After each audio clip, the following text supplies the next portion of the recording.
Yep. We also, folks, updated yesterday the Rush Limbaugh app for iOS and Android.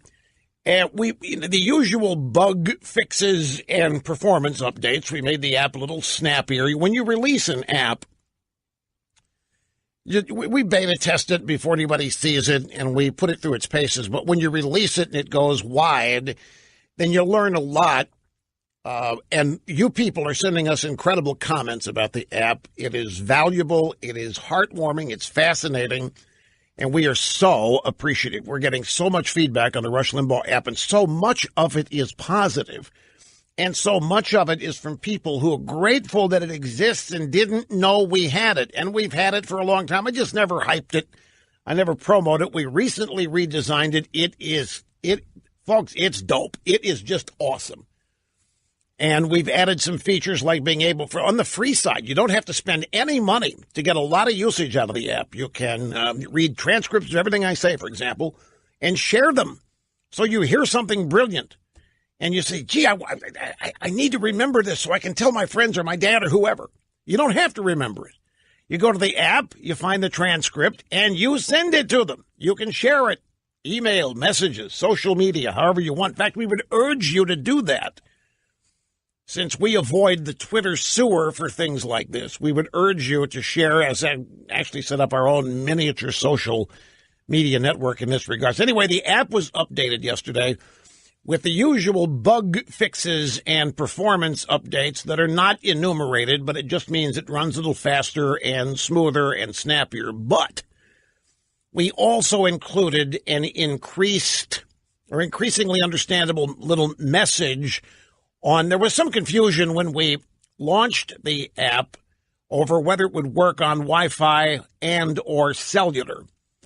Now, it was perfectly clear to me as the app designer, we issued the app so that it would default to not downloading data on cellular so that we wouldn't be responsible for you chewing through your data plan.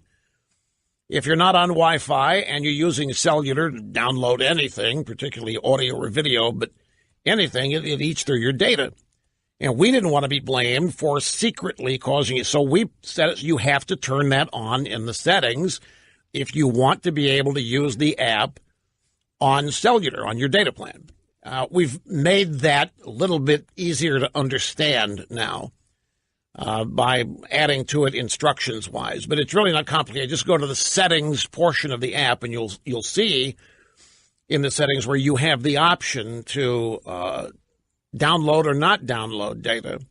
Essentially use the app only on Wi-Fi if you want, so that you don't use any of your data. Or you can turn it on to use cellular, and you can toggle that on and off as you wish. You're not committed either way. So if you want to toggle on the cellular connection to downloads, and just because your phone says you're connected to cellular does not mean anything. You have to go to the app's settings. This is what we were unclear about. So many people, my phone's on cellular, but it's not working. That's because we didn't have it turned on for you by default, because we were thinking about you and your data plan and your pocketbook.